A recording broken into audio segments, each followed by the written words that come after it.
Before the soldiers touched him, heaven already felt the weight of what was about to happen. Not because the angels were uncertain, but because they understood exactly who stood bound below. The one being dragged through the dust was not merely a teacher, not only a prophet, not just a righteous man.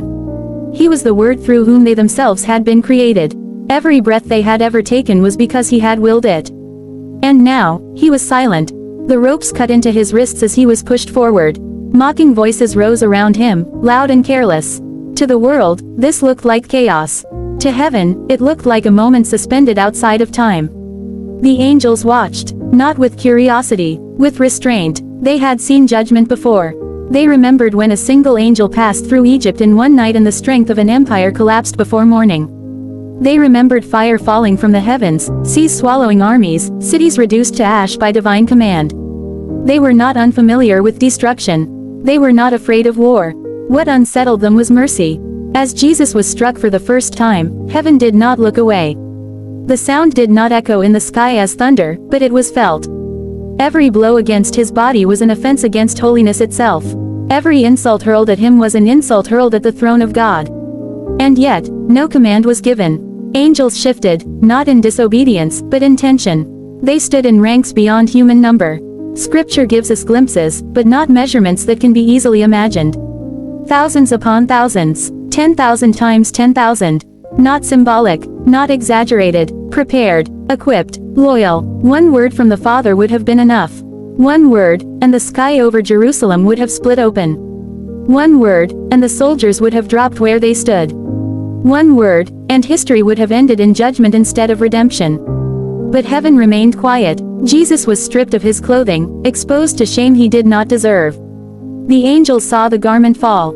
They knew what that body had done. They had watched him touch the unclean and make them whole. They had seen him weep over graves and command death to release its grip. They had heard him speak, and the wind obeyed. Now his back was laid bare. The scourge fell. Each strike was measured cruelty, not random violence. Flesh torn, blood drawn, not described for horror, but for truth. The suffering was real. The pain was not symbolic. And heaven did not intervene. Why? Because long before the whip was lifted, this moment had already been chosen. The angels remembered the conversation before time. They remembered the decision made in eternity, when the Son had agreed to enter the world not as a king with an army, but as a servant with a cross. They remembered that salvation would not come through force, but through obedience. Still, watching was unbearable. Some angels had announced his birth with songs of glory. They had filled the sky over Bethlehem with praise. They had watched shepherds tremble and kings travel far. They had celebrated the arrival of light into darkness. Now they watched the light be treated as disposable. The crown of thorns was pressed into his head. Not placed gently, pressed, mocked as royalty. The angels knew what true kingship looked like. They knew who sat on the throne of the universe. And they watched thorns pierce the brow of the one who ruled all things. The silence from God was not empty. It was heavy. This was not God turning away. This was God holding back. Jesus was forced to carry the wood upon which he would be lifted. Each step was slow. Each breath cost him effort. The crowd followed, shouting, jeering, misunderstanding completely what they were witnessing. If they had seen what heaven saw, their voices would have died in their throats. Because above them, beyond sight, stood forces that could erase the world in moments. Not because they hated humanity, but because holiness cannot ignore injustice forever. Judgment is not cruelty, it is the necessary response of righteousness to evil. And yet judgment waited. Jesus stumbled. He fell. The weight of the cross pressed him into the earth he himself had formed. The angels leaned forward. This could be the moment. Surely now the Father would speak. He did not. A man was compelled to help carry the cross. The angels noticed. Even in weakness, provision was made. Even in suffering, the plan continued. When they reached the place of execution, the air felt different. Earth felt it. Heaven felt it more. The nails were brought out. Not dramatic, not rushed, just deliberate. The angels had seen nails before. They had seen tools of human invention used to build, to shape, to create. Now they watched those same tools prepared to pin the Creator to wood. The first nail was lifted. Time seemed to slow. The angels knew what that sound would mean once it fell. They knew this was the point of no return. Up until now, intervention could still be framed as rescue. After this, the sacrifice would be underway. The nail was driven. He did not curse. He did not call them fools.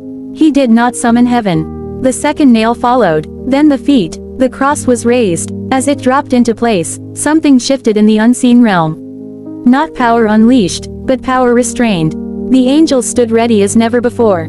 If permission came now, there would be nothing left to save. Jesus hung between heaven and earth. Above him, the Father, silent but present. Around him, angels, waiting. Below him, humanity, blind. Blood fell to the ground. The earth received what it did not understand. The sky darkened, not in fear, but in mourning. The crowd continued to mock. They did not know they were speaking in front of an armed heaven. They did not realize how close the world stood to ending. If you are the Son of God, they said, save yourself. They did not know he was saving them instead. From the cross, Jesus looked down. His eyes did not search for angels. They did not look for escape. They rested on faces twisted by ignorance, fear, hatred, and confusion. And then he spoke, Father. That word alone stilled heaven. Not, judge, not, destroy, not, avenge, Father. And then the words that changed everything. Forgive them. The angels froze. Forgiveness was not what they expected. They were ready for justice. They were prepared for war. They understood wrath. But forgiveness, extended in the middle of injustice, was something even they struggled to comprehend. They don't know what they are doing. It was not denial of guilt. It was recognition of blindness. In that moment, the reason for the silence became clear. God was not inactive. God was not undecided. God was absorbing the cost himself. Justice was not cancelled. It was postponed. Wrath was not denied. It was redirected. The angels lowered their weapons, not because the war was over, but because the victory would come another way. The cross stood not as a symbol of defeat, but as a doorway. A doorway through which mercy would flow into a broken world. A doorway that required restraint, silence, and unbearable patience from heaven. Jesus remained on the cross. Every second after that prayer was intentional. Every breath was chosen. Salvation was being purchased not with force, but with endurance. Heaven watched until the end. And when it was finished, when the sacrifice was complete, the silence finally broke, not with destruction, but with resurrection waiting just beyond the horizon. Even after forgiveness was spoken, heaven did not rush away. The angels remained. They did not celebrate yet. They did not sing. They did not depart. They watched the sun remain suspended between earth and sky, bearing not only pain, but weight, an invisible weight no human eye could measure. It was not only the suffering of the body. It was the weight of sin pressing inward, the weight of separation that humanity had never fully understood. The angels felt it, though they could not experience it the way he did.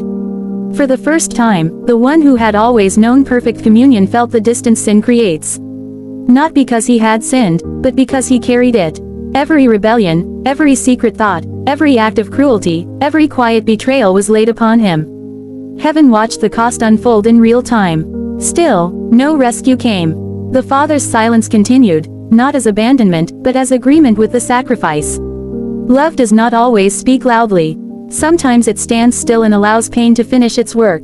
Below the cross, the earth continued as if nothing extraordinary was happening. People walked past. Some argued. Some shrugged. Some went on with their day. History's greatest turning point looked ordinary to those who did not understand what was happening above them. But heaven understood. Angels who had rejoiced at creation now watched redemption being carved into time. They remembered the garden. They remembered the moment humanity turned away. They remembered the long story of patience, prophets sent, warnings given, mercy offered again and again. And now it had come to this. Not fire from the sky. Not armies marching, but a single life laid down willingly. The darkness deepened, not as fear, but as testimony. Creation itself responded. The sun dimmed as if refusing to shine on injustice. The earth held its breath. Jesus spoke again, not often, not carelessly. Every word cost him strength. Heaven listened closely. Angels leaned in, not because they lacked understanding, but because every sound from him carried eternal weight. He spoke of thirst, not only physical, but fulfillment drawing near. He spoke to those beside him, extending grace even at the edge of death.